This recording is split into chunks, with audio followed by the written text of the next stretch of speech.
Entonces, ¿me escuchan bien? ¿Sí? Perfecto. Vamos a empezar con la clase y voy a compartir mi pantalla.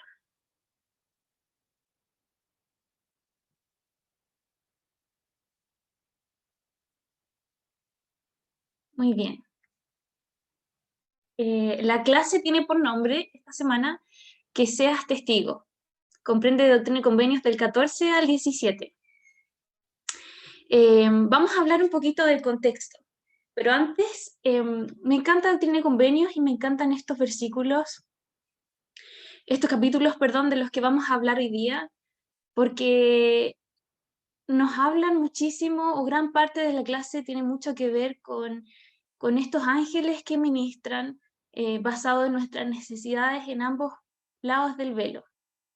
Entonces vamos a empezar con el contexto y tenemos a nuestro profeta José Smith traduciendo el libro de Mormón junto a Oliver Cowdery y su esposa, la esposa del profeta, Emma Smith, en Harmony, Pensilvania.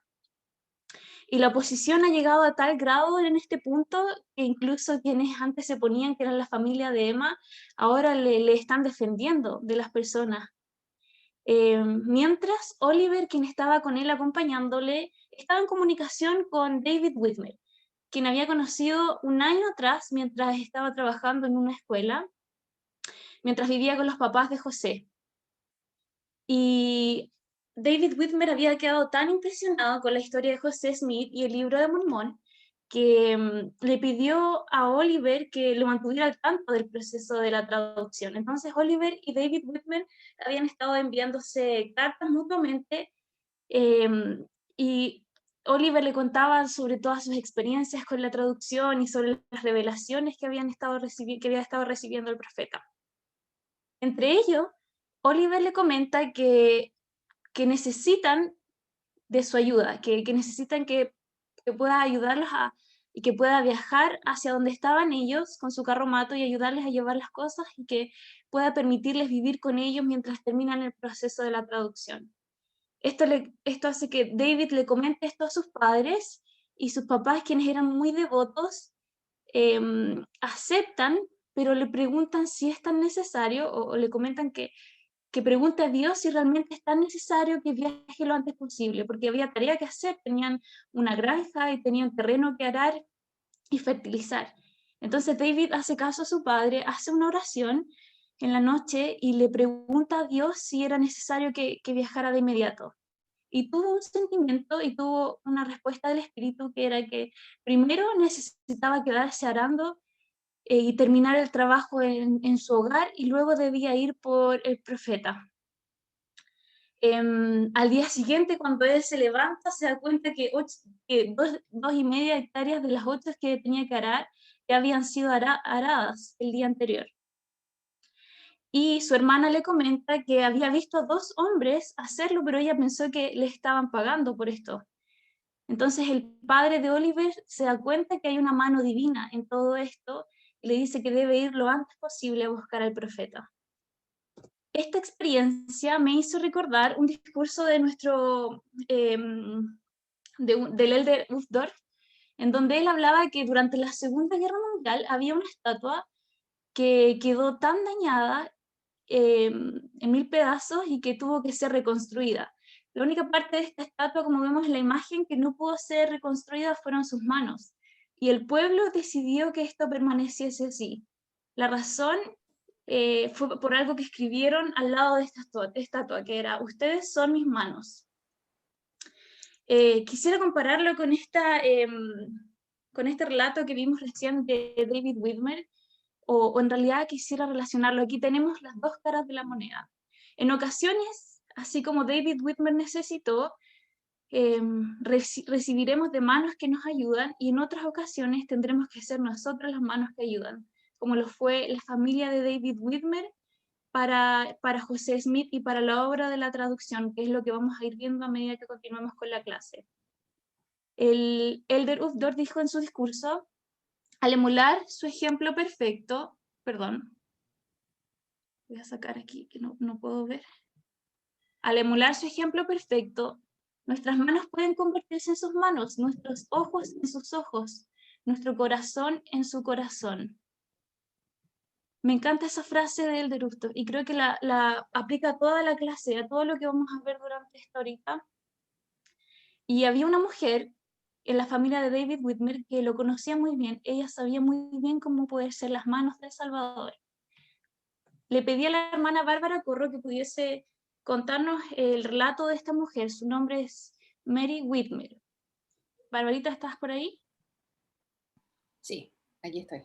Perfecto, te Estoy escuchamos. muy agradecida por esta asignación. He estado durante la semana releyendo esta historia y, y la verdad es que es un súper buen ejemplo.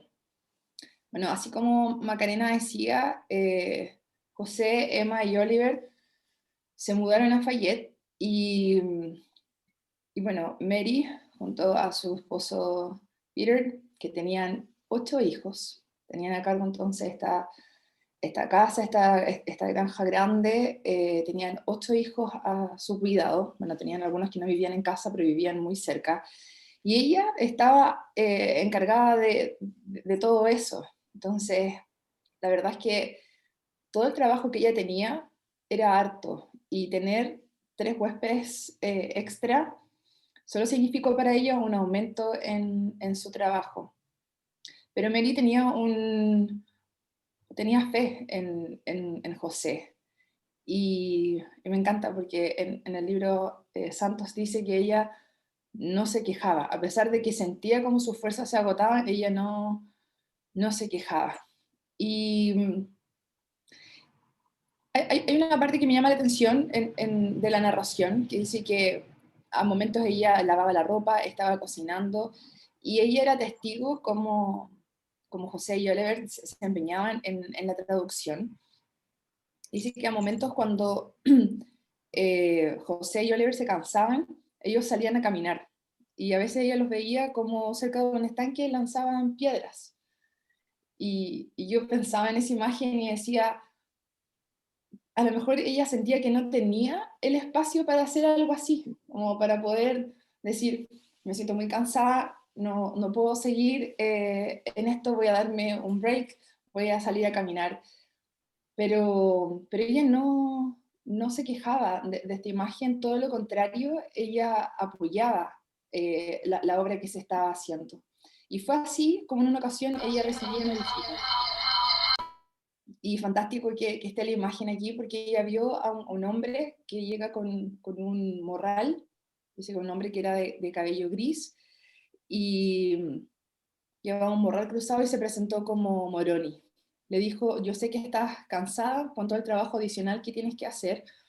Y él se quitó el morral y al abrirlo le mostró las planchas de oro.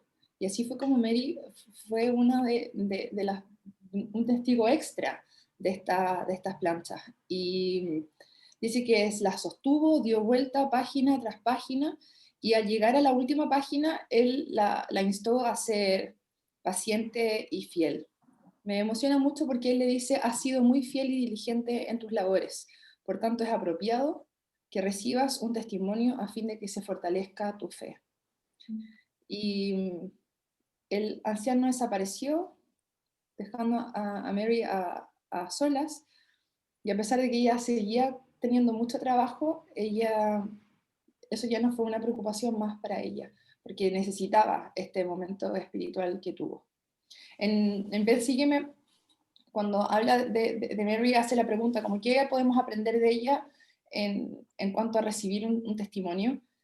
Y yo creo que lo que podemos aprender de su ejemplo es que el testimonio o la fortaleza a nuestro testimonio viene como resultado de nuestra fidelidad, diligencia, la prueba constante de nuestra fe, y nos va a impactar en directa relación con nuestra actitud. Ella tenía una buena actitud hacia lo que estaba viviendo y el Señor la recompensó con una visita no menor y con una experiencia increíble. Y ella no se volvió a sentir apesadumbrada por su carga. Esa es la historia de Mary. No sé si estuvo bien acá. Muy, muy, muy bien. Muchas gracias, Bárbara. Eh, me encanta esta mujer y bueno, tenemos la oportunidad en realidad son muy pocos los relatos que encontramos en las escrituras de mujeres que son fieles, pero hay muchísimos. Esta mujer, Mary Whitmer, estaba realizando una obra que era trascendental, porque lo que estaban haciendo en su hogar era la traducción de un libro sagrado, ¿verdad? Que es tan especial y que hacía una bendición para nosotros. Y aunque su relato no está en las escrituras, puede ser una bendición para nosotros ahora el conocerlo. Mientras estudiaba la historia de esta mujer, pensaba en una experiencia que yo tuve a la edad de 14 años y que me marcó muchísimo. Y quisiera que ustedes también pudiesen pensar en sus propias experiencias.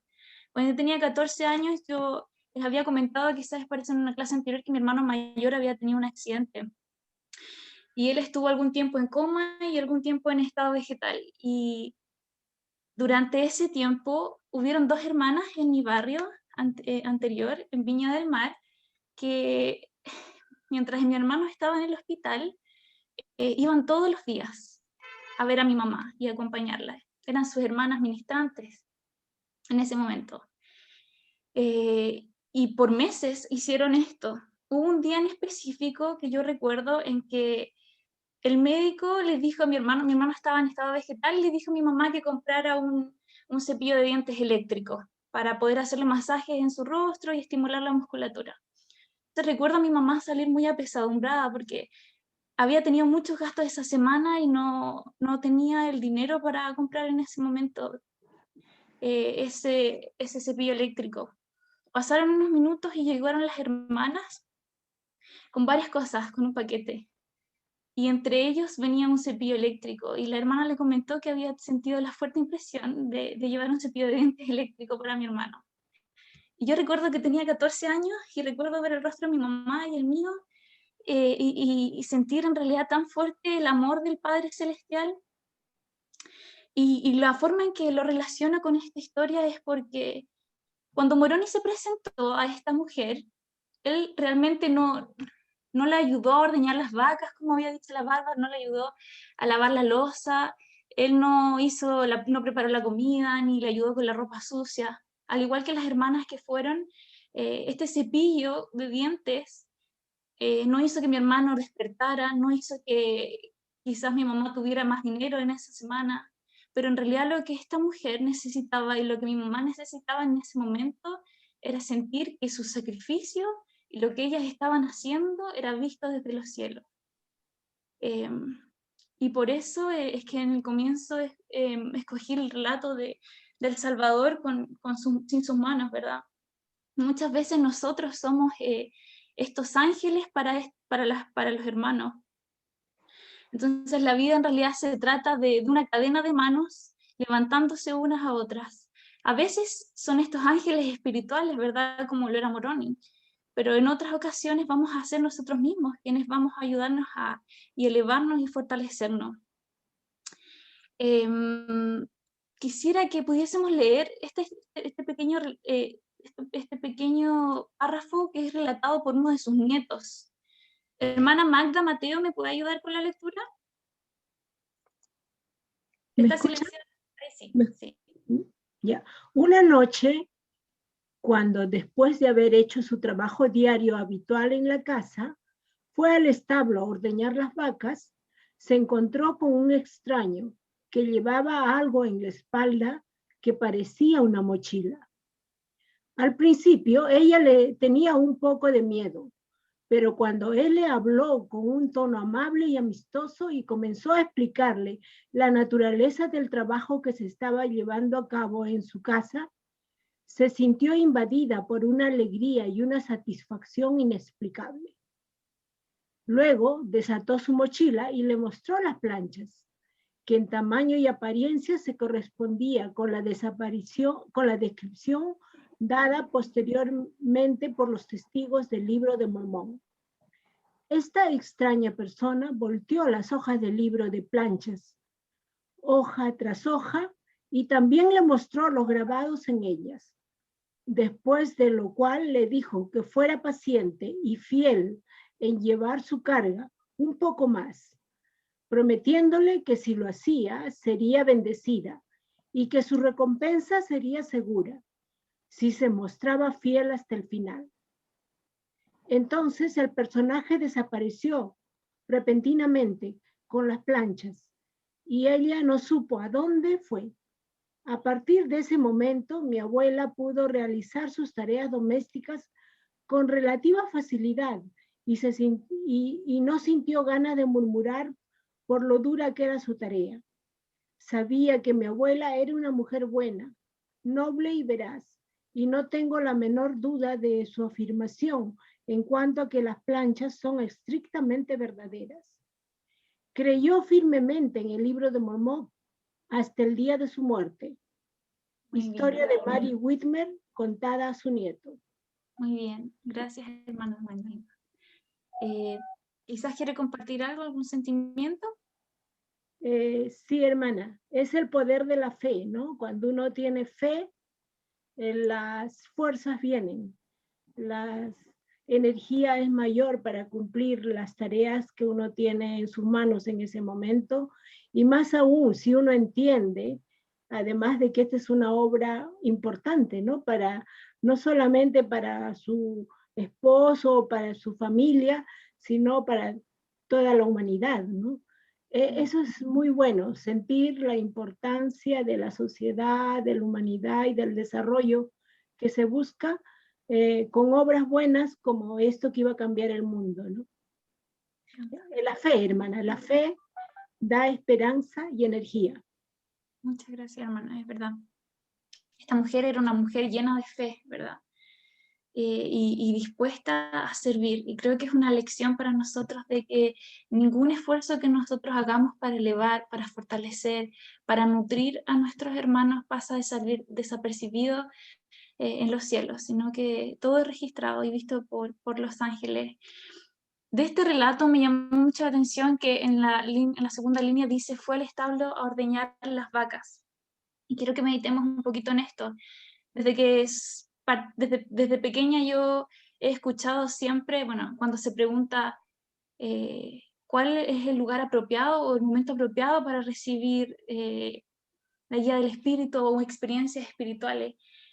Claro está que las respuestas siempre son cuando estamos leyendo las escrituras, cuando estamos orando, cuando estamos en un lugar tranquilo, apacible, pero en realidad no siempre es así. Es interesante que a ella le sucedió cuando iba a ordeñar las vacas, ¿verdad? Y cuando estaba pasando por un momento tan difícil, o quizás de mucho cansancio. Su entorno quizás no era, quizás había loza en la cocina, o como a veces nos pasa, quizás sus hijos habían estado peleando, no lo sé. Hay tantas circunstancias que pudo haber vivido esta mujer, sin embargo tuvo una experiencia espiritual sumamente poderosa. Entonces creo que necesitamos saber que incluso cuando estas cosas suceden, podemos tener la compañía del Espíritu Santo, incluso habiendo una pandemia afuera, desastres o contención entre las personas, incluso cuando nuestros hijos están peleando, incluso cuando nos sentimos totalmente cansados, agotados como se sentía esta mujer, incluso ordeñando las vacas podemos llegar a tener la compañía del Espíritu. Lo anoté ahí abajo, puse un principio, si nos esforzamos por guardar nuestros convenios, el Espíritu siempre, siempre estará con nosotros. Y esto depende más de un estado interno espiritual que de nuestro entorno. Aunque es sumamente importante, no importa qué pase a nuestro alrededor, si nosotros estamos viviendo los convenios, siempre vamos a tener derecho a tener estas experiencias espirituales, la guía del Espíritu. Habían familiares de David Whitmer, y bueno, él, que tenían este deseo de guardar sus convenios y de ser obedientes, ¿verdad? Entonces le pidieron a José que por favor orara y preguntara y pidiera revelación para saber qué era lo de mayor valor para ellos. Y la respuesta viene en los versículos de Doctrina y Convenio 15 y 16, versículos 6 en ambos. Me gustaría que el hermano Kesley, si está por ahí, me pudiese ayudar con la lectura y me pudiese ayudar a responder esta pregunta.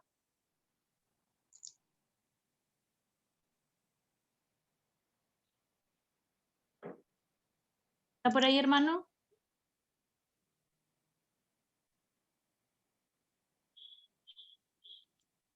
¿No? Parece que no está. Ya, pero por mientras, quizás hay alguien que pudiese ayudarme con esta pregunta, con esta lectura y con esta pregunta. Hermana Gloria, ¿está levantando la mano? No la escucho. ¿Quieres que lea la escritura o lo que está escrito ahí? Que lea la escritura y que pueda comentar y responderme esta pregunta. Ya, sección 15, Sí, 15 y 16. ya. Los versículos que están- Todas las dos. Lee las dos secciones. Ya, y los perfecto. dos versículos que están en la pantalla. Ah, perdón. ¿Quieres que te lea la pantalla? Ok, perdón. Ya. Entonces, y ahora bien, he aquí te digo que lo que será de mayor valor para ti será declarar el arrepentimiento a este pueblo, a fin de que traigas almas a mí, para que con ellas reposes en el reino de mi Padre. Amén. Y ahora, ya. Y ahora bien, he aquí te digo que lo que será de mayor valor para ti, será declarar el arrepentimiento a este pueblo, a fin de que traigas almas a mí, para que con ellas reposes en el reino de mi Padre. Amén. Muy bien. Okay. Son las dos escritas son iguales, o sea, el mismo propósito. Que lo de mayor valor para nuestro Padre Celestial es que compartamos el Evangelio y que llevemos esta felicidad del Evangelio a las personas que más podamos. Nosotros tenemos que ser un testigo de la verdad y tenemos, como decía el presidente David O. McKay, cada miembro es un misionero y aunque sea con nuestra actitud, siempre compartir la iglesia, o sea, el evangelio, no tenemos por qué dar una charla, pero jamás esconder que somos miembros de la iglesia y eso incita a las personas a preguntar por qué y siempre vamos a tener una oportunidad de hacerlo. O sea, lo principal es no quedarnos callados. Yo, a cada momento, yo estoy rodeada de personas que no son miembros de la iglesia, soy la única miembro de mi familia, porque mi mamá falleció, pero a cada rato estoy contestando preguntas aquí en el vecindario igual. Cuando me ven llegar los días domingos, me dicen, ¿por qué tan arreglada? Porque fue la iglesia, y todo el mundo sabe que mi iglesia está aquí en Pocuro, etc. Y no hay que perder la oportunidad de compartir la verdad, porque eso es lo que realmente cambia el mundo, el Evangelio de Jesucristo, y lo que realmente trae paz al mundo. Eso. Muchas gracias. Muchas gracias, hermana Gloria. Quisiera que pudiese contarme algún relato o alguna experiencia en la que hayan ayudado a otras personas a acercarse más al Salvador. Puede ser quizás durante la misión, puede ser, bueno, hay muchas formas de poder ayudar a las personas, no necesariamente con una placa, ¿verdad? Hermana No. Claudia Castro.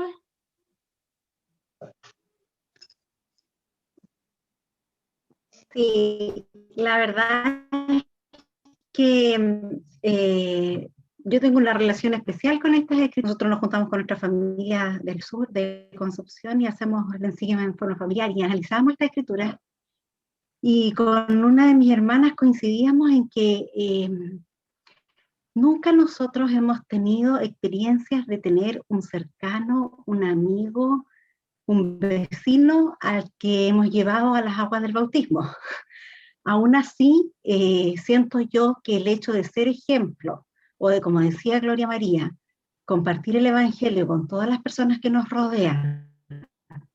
Desde pequeñas nosotros hemos tenido el Evangelio en nuestra vida, por lo tanto siempre compartíamos el Evangelio con nuestros compañeros en el colegio, invitábamos a nuestros vecinos, a nuestros amigos a los bautismos de nosotros y de nuestra familia, y es lo mismo que yo he seguido haciendo con mi familia y mis hijas. Entonces, el hacer proselitismo, ya sea con una conversación de aliento, aunque no estas personas no lleguen a bautizarse, creo que el Señor de alguna manera recompensa igual. Dice ahí que tenemos que declarar el arrepentimiento al pueblo. Ojalá podamos traer más almas. En mi caso, no ha sido siempre así, pero creo que el Señor siembra esta semilla en las personas que nos rodean, ya sea por nuestro ejemplo o por las palabras que nosotros les decimos. Está. Muchas gracias, hermana. Usted dijo algo importante. Cuando leí esto, pensaba que muchas veces, claro, a ellos se refería para que ellos debían predicar el Evangelio, ¿no es cierto? Deben ser misioneros. pero pensaba y quiero invitarles a que ustedes puedan pensar en todo lo que los padres hacen a diario para sus hijos, lo que la presidenta de la Sociedad de Socorro, lo que nuestro obispo hace, las hermanas ministrantes, como hablábamos antes,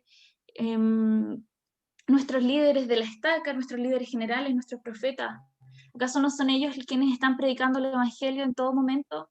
Cuando una madre enseña a su hijo a orar, ¿no está enseñándole en realidad detrás de todo esto el arrepentimiento, a reconocer a Dios en su vida? Entonces, creo que no hay excusa para que nosotros no podamos aplicar esta escritura a nuestras vidas, sino que en cualquiera que sea nuestra esfera de llamamiento, podemos declarar el arrepentimiento en nuestros hogares, con nuestros amigos o con cualquier persona, con nuestro ejemplo, como usted lo decía, hermana. Hermano Denis Espinosa, creo que estaba levantando la mano. Sí, Macarena, gracias. Cuando me tocó servir la misión ya casi 30 años atrás,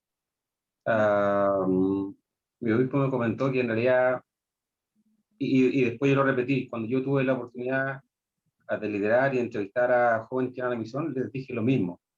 A la misión, porque muchos decimos, no, voy a la misión, voy a llegar convertido en mejor hombre, mejor mujer, quizás voy a aprender otro idioma, voy a conocer, habían muchas alternativas por ir. Pero en realidad el manual, al menos el manual general de instrucciones de aquellos años decía que había un solo gran objetivo para ir a la misión, y era traer alma a Cristo. Todo lo demás... ¿Aló? ¿Aló? Pastilla. Ya. Hermano. Creo que alguien tiene el micrófono abierto. Entonces, pero continúe. El principal y gran fin de ir a la misión era echar alma a Cristo. Todo lo demás venía por añadidura, pero no era el objetivo central ni nada, digamos. Es decir, si nosotros nos desvivíamos por echar alma a Cristo, podían suceder muchas más cosas que nos beneficiaran a todos, digamos. Pero el gran propósito y el más importante de todos, y si no el único, era traer almas a Cristo, digamos. Y en eso nos dividimos por 2 años, trayendo esa alma a Cristo, digamos. Muchas gracias, hermano. Como usted dice, es el propósito de todo, ¿verdad? El hermano Kesley llegó. Creo que estaba por ahí. Sí, hola Maca. Oye, perdón, estaba en una ordenación y me atrasé con eso, estaba ahí con el consejo, la presidencia está acá. No te preocupes, llegaste a tiempo también. Así que... Ya. Genial, genial. ¿Puedo partir ya? Sí, coméntanos. ¿Sí? Bueno, yo le había pedido a él que preparara esta pregunta. Los hermanos han comentado muchas cosas, pero el hermano Kesley preparó esto para nosotros. Escuchamos. Ok, gracias. Mira, quería comentar un poco de estos capítulos que es de una familia que es la familia Whitmer. Sí, Whitmer, ¿cierto? No estoy confundido. Está bien. Sí, ok.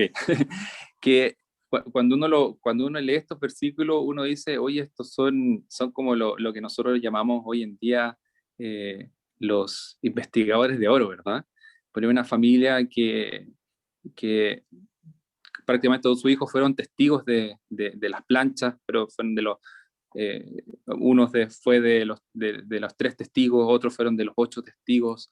La mamá Whitmer fue testigo también de ver las planchas. La única mujer que vio las planchas mostradas por Moroni fue ella, la madre de la familia Whitmer. Entonces una familia impresionante, una familia de oro, y que uno cuando va a la misión siempre espera encontrar alguna familia así. Felizmente yo tuve la bendición de conocer a una familia, quizás no al nivel de la familia Whitmer, pero sí una familia que ha sido muy especial y que fue muy especial en mi misión. Esta familia es Gabriel, su madre y sus hermanos, y que yo lo conocí en una conferencia de estaca que teníamos allá en San Pedro de la Paz, en mi misión, Y yo me encontraba con muletas después de haber sido operado de la rodilla, estar muy decaído mentalmente y espiritualmente por eso mismo, porque había sido recién operado de la rodilla y uno como misionero dice, chuta, ¿serviré como misionero, no? Porque estoy recién operado de la rodilla. En ese momento, en la conferencia, se acerca una hermana y me dice, ¿ustedes son los misioneros de los huertos familiares? Nosotros dijimos, sí, claro, nosotros somos. Y ella dice, uy, quiero presentarles a mi pololo, que él vive en su sector, y quisiera que ustedes pudiesen enseñarle. Y la verdad que este joven, yo siempre digo que el mayor aporte misional en ese momento fue su polola. Y nosotros solamente pusimos el grano de arena o la guinda de la torta al final, al desafiarlo a bautizarse, a enseñarle un poquito las lecciones, por supuesto, y también a desafiarlo a bautizarse. Y él, luego de bautizarse, se bautizó su madre, se bautizó su sobrino, se bautizó su hermana, se bautizó su otra hermana, y se bautizaron algunos otros más miembros de su familia. Y la verdad que comento esta experiencia porque es una de las experiencias que yo he mantenido un fuerte lazo con ellos desde el tiempo desde ese tiempo hasta el tiempo de ahora. Quería contar esta experiencia porque cuando nosotros ayudamos a las personas a acercarse de Cristo, no es solamente una cosa de un momento o de solamente parte de la misión y se cierra el ciclo y ya no soy parte de la vida de esa persona. Por ejemplo, soy maestro ministrante de alguna persona, yo no tengo que ver con la persona solamente cuando estoy como maestro ministrante, sino que eso debería permanecer y debería perdurar toda la vida. Yo felizmente con esta familia hemos tenido bastante bonitos momentos después de la misión. Tuvimos la experiencia de poder visitarlo, de poder estar allá con su familia, ahora está casado, se lleva en el templo, estar con sus hijos, de que ellos vengan a Santiago y cuando venían al templo, cuando no estaba el templo en Concepción, vinieron a Santiago, estuvieron aquí en nuestra casa. Y yo creo que el estar conectados y el ministrar a una persona como Jesucristo quiere hacerlo, o decía que nosotros lo podemos hacer, no es una cosa de un llamamiento en particular, digamos, sino que es parte de lo que deberíamos ser como nosotros, como santos de los últimos días, por siempre y naturalmente, digamos.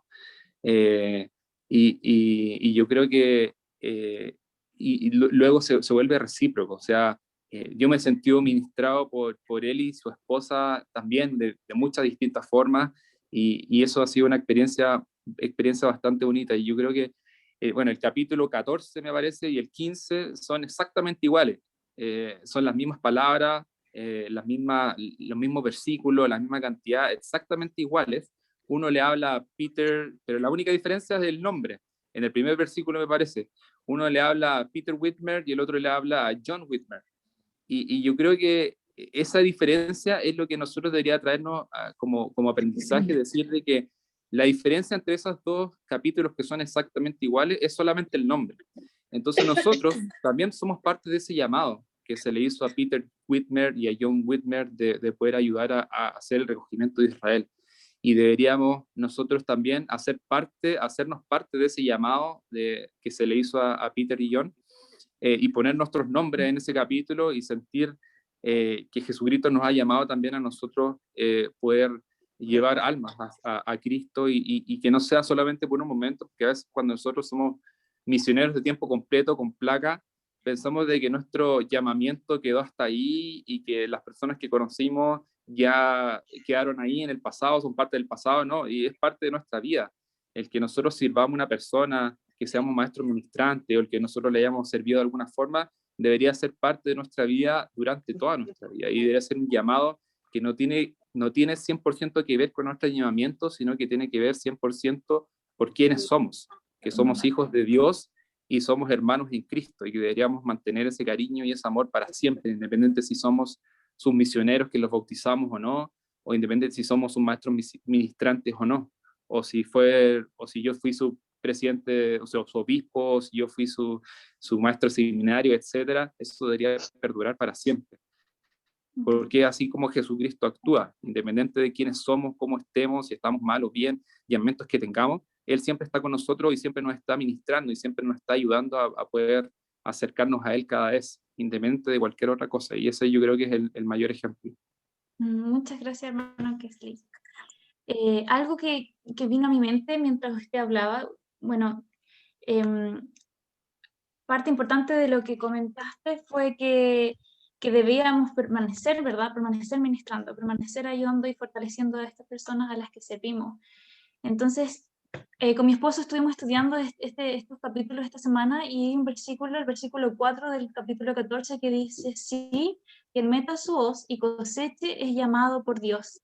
Es interesante que dice meta su hoz y coseche. Son dos pasos, ¿verdad? Pasos de acción. A veces metemos la hoz, pero esto no está concluido hasta que cosechamos. Y la manera en que cosechamos es cuando, como dice aquí, es llamado por Dios, cuando lo hacemos a la manera de Dios. Cuando ministramos a las personas, si lo hacemos simplemente y estamos metiendo la hoz, quizás al enviarle mensajes, al preguntar cómo está, pero lo que el Señor requiere de nosotros es que nos cosechemos, ¿verdad? Que lo hagamos a su manera, que nos interesemos en la persona, que les ayudemos a progresar. Y esto es un proceso largo, no simplemente tiene que ver con enseñar el Evangelio, como dijo el hermano Kesley, y ya, sino que va a requerir que nosotros trabajemos continuamente metiendo la voz hasta que lleguemos al punto de cosechar. Vamos a pasar al siguiente punto, gracias a todos los hermanos que pudieron compartir sus sentimientos y sus experiencias. Vamos a ir, llega el punto en que José Smith está terminando ya la traducción del Libro de Mormón. No sabemos con qué escriban porque había muchos ahí, ¿verdad? Y había llegado Martin Harris, que se había unido a ellos, y llega al punto en que está leyendo en Éter 5 los siguientes versículos. Dice: he aquí, tal vez tengas el privilegio de mostrar las planchas a aquellos que ayudarán a sacar a luz esta obra, y por el poder de Dios se mostrarán a 3. Por tanto, sabrán con certeza que estas cosas son verdaderas. Tenemos a Moroni diciéndole a través del Libro de Mormón, lo que él estaba traduciendo, que él iba a necesitar a 3 testigos, ¿verdad? Esta es una carta personal de Moroni para José Smith. Pero me encanta este versículo que viene ahora, porque nos dice algo muy importante. Moroni dice: y en boca de 3 testigos se establecerán estas cosas, y el testimonio de 3, y esta obra en la cual se mostrará el poder de Dios y también su palabra, de la cual el Padre, el Hijo y el Espíritu Santo dan testimonio, y esto se levantará como testimonio contra el mundo en el postrer día. Es decir, Moroni le está diciendo: tú vas a tener tus 3 testigos terrenales, son los siguientes: Oliver Cowdery, David Whitmer y Martin Harris, pero yo tengo mis propios 3 testigos celestiales: Padre Celestial, Jesucristo y el Espíritu Santo.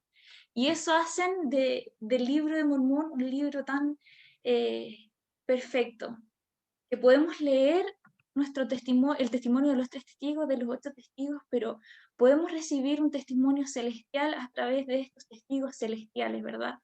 Que son el Padre, el Hijo y el Espíritu Santo. Quiero pedirle a alguien, Lorena Lizamo, ¿está ahí por ahí? ¿Estará la Lore? Si no... Sí, Maca, estoy acá. Ay, perdón. ¿Puedes leer estos versículos y puedes comentarme tus sentimientos de por qué crees que Dios necesitaba estos 3 testigos? Ya.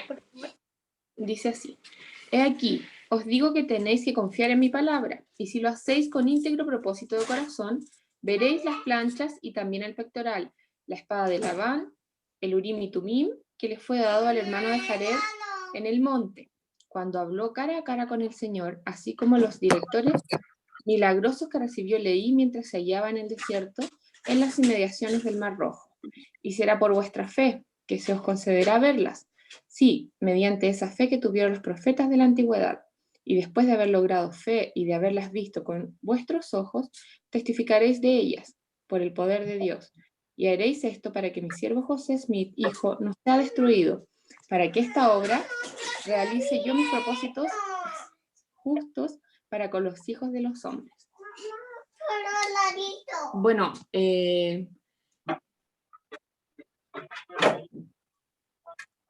Mira, ¿está aquí? Lore, no se escucha. Espera, te quiero mostrar algo. Sí, Lore. lo mío también es importante. Lo mío más importante. Ah, ¿por qué? Sí. ¡Te voy a subir al tiro! Toma, mira.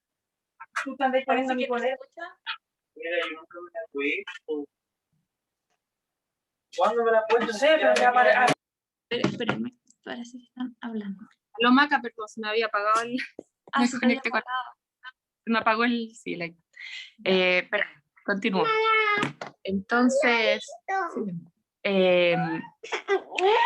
bueno, creo que a veces, como dice ahí, es necesario que nosotros tengamos fe primero para tener manifestaciones o quizás milagros en nuestra vida.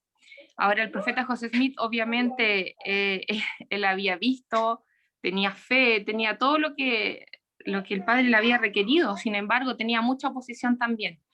Y para poder recibir ayuda necesaria, otras personas como los testigos necesitaban también tener esas manifestaciones, ¿verdad? Para poder ser un apoyo para el profeta y poder transmitir en el fondo un poco de esa fe a la gente que realmente no tenía nada de fe, que no iba a creer simplemente porque sí. Entonces pienso que el Señor, perdón el ruido, pienso que el Señor, el Padre Celestial, nos da manifestaciones de acuerdo a lo que nosotros podamos hacer con ellas. No nos va a dar algo que sea demasiado para nosotros o que nosotros no lo vamos a mal usar y que finalmente... Perdón. No te preocupes. Sí, te voy a dar. Gracias, Lorena.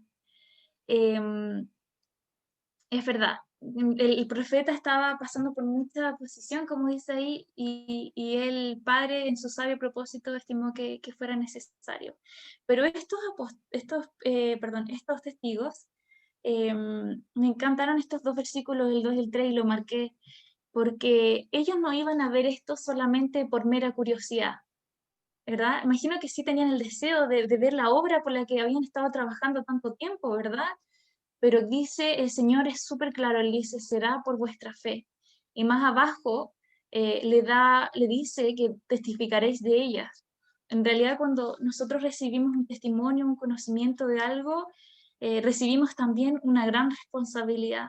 Y esta es una invitación para nosotros de que todos nosotros, imagino que hemos recibido un testimonio del libro de Mormón, y sabemos con certeza, al igual que ellos, que es verdadero, quizás sin ver las planchas, pero sí sabiéndolo por un testimonio espiritual, tenemos la misma invitación de testificar de ellos. Entonces, hermanos, ¿hace cuánto no compartimos nuestro testimonio del libro de Mormón?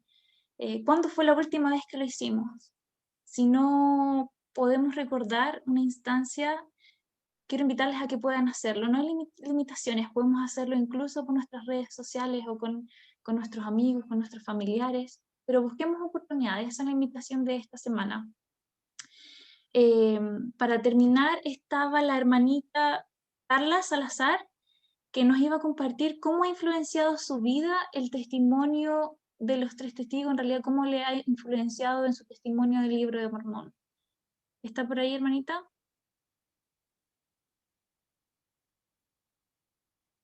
Hermana Carla Salazar. Ahí sí. ¿Aló? ¿Sí? ¿Aquí? Súper, la escuchamos. Ya. Súper importante el testimonio de los tres testigos porque, como decía la hermana anteriormente, José Smith no podía hacerlo solo. Necesitaba otros testigos más para que pudiera reforzar lo que él estaba testificando, lo que estaba haciendo. Y para mí es muy importante porque ellos, no solamente José Smith era la única persona que el profeta podía traducir, ver, tocar, traducir las planchas, sino que ellos también lo pudieron hacer, lo contemplaron, lo vieron. Entonces es muy importante de que ellos pudieran reforzar esto. Y no solamente la responsabilidad de que ellos pudieran decir de que realmente lo vieron, que lo tocaron, que lo palparon, que lo contemplaron, porque en verdad es muy, muy, muy edificante, porque realmente nosotros no tenemos esa facilidad de poder verlo, tocar, de poder sentir, qué sé yo, esas planchas. Pero con solamente de que ellos pudieron verlo y testificar de eso y reafirmar lo que decía el profeta José Smith, ya eso ya es algo que nosotros podamos, ¿cómo se podemos decir? Reafirmar o creer de que es verdad, porque ellos dicen de que es completamente verdadero lo que ellos vieron y lo que realmente está escrito en el libro de Mormón. Yo sinceramente de que el libro de Mormón es verdadero y que es verdad de que las cosas de nuestros ancestros que pasaron y que sintieron era verdad, y que el Señor cada momento no pudo dejar de estar de su lado y de que pudieran estar solo, porque en verdad cada cosa que el Señor le enseñaba a su pueblo era para que ellos pudieran creer y seguir adelante en el Evangelio. Muchas gracias, hermana Carla.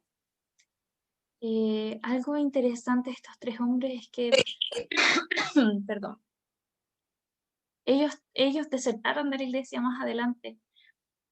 Algunos de ellos hablaron muy mal en contra de la iglesia, entre ellos Martin Harris.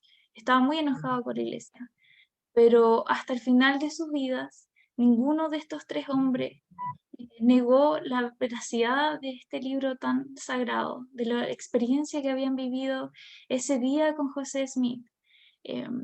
A pesar de que pudieron haberlo hecho porque estaban enojados, pero ellos sabían que con todo su corazón que el libro de Mormón era verdadero, al igual que la hermana Carla lo dijo. Cuando estaba preparando esta clase, me acordé de un discurso de la esposa del presidente de Elder Holland, que dio para la BYU, y ella contaba un relato sobre su hija. Su hija tenía 7 años y se le invitó a participar en un show de talentos. Entonces su hija escribió lo siguiente. Ella contaba que lo primero que hizo para este show de talentos fue intentar tocar el piano, y lo hizo horrible, ella dice. Entonces comenzó a llorar, y luego ella intentó practicar ballet y también lo hizo mal, entonces volvió a llorar. Y luego ella dice que sabía que con el dibujo ella era buena, así que lo intentó, pero en sus palabras ella dice que le salió horrible y comenzó a llorar nuevamente. Y mientras estaba llorando, entra su hermano pequeño de 3 años a la habitación y se le acerca y ella le dice a él, Duffy, porque Duffy se llama el niño, ¿qué puedo ser? No puedo ser pianista, no puedo ser bailarina, ni puedo ser artista. ¿Qué puedo ser? Llorando. Y el hermano le susurra al oído y le dice, tú puedes ser mi hermana. Cuando leía sobre David Widmer y su familia que tenían el deseo de saber qué era lo de más valor, pensé en este relato. Creo que ellos en el fondo estaban preguntando lo mismo que esta niña de 7 años estaba preguntando, ¿qué puedo ser? Y la respuesta para ambos fue la misma, ¿verdad? Que creo que lo que más importa no es lo que llegamos a lograr aquí en la vida, nuestros talentos quizás. Lo más importante, hermanos, es ser conscientes de nuestra relación con los demás hijos de Dios, que son nuestros hermanos. Entonces, ¿qué podemos ser? Ser hermana, podemos ser hermanos, podemos ser sus manos, como vimos al inicio de esta clase. Quiero testificar de eso. La forma en que podemos ser hermanos es metiendo la hoz, como hablaba el hermano Kesley, cosechando, testificando del Evangelio, testificando del libro de Mormón y del impacto que ha tenido en nuestras vidas. Al hacerlo, hermanos, vamos a hacer las manos del Salvador. Testifico de eso, lo he visto en mi vida. A veces he sentido, como hablaba la hermana, que quizás mis acciones no han tenido una gran trascendencia, pero con el tiempo me he dado cuenta de que esas acciones o quizás lo que pude compartir fue de gran bendición para alguien en su momento, y con el tiempo esta persona llegó a recordar lo que yo pude hacer por ellos y recordar al Salvador. Recordemos, hermanos, que somos las manos de nuestro Salvador. Testifico del amor del Salvador para todos y que Él pone ángeles en nuestros caminos para ayudarnos, para recordar que nos ama. A veces esos ángeles somos nosotros y lo importante es que estemos dispuestos a actuar en el momento apropiado y que no desechemos o no despreciemos las impresiones espirituales que nos impulsan a actuar de forma generosa. Y esto lo dejo en nombre de Jesucristo. Amén. Amén. Quisiera pedirle a la hermana Verónica que pudiese compartir la última oración, por favor.